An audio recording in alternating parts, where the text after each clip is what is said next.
আজ অনেক দিন পর চলে আসলাম সবজি খেতে।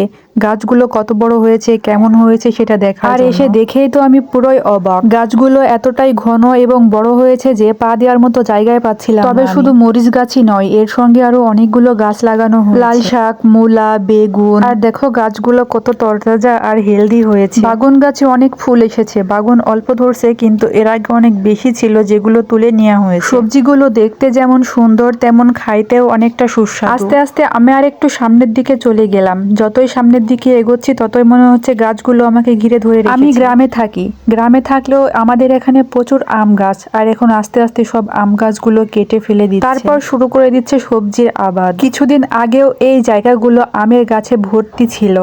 ছায়াযুক্ত একটা জায়গা ছিল, নির্মম পরিবেশ ছিল, গম্ভীরতা ছিল। আর এখন দেখো চারিদিকে শাক সবজি ফসলে ভরা। মনের জোর আর ইচ্ছা থাকলে একসঙ্গে অনেক কিছু আবাদ করা যায়।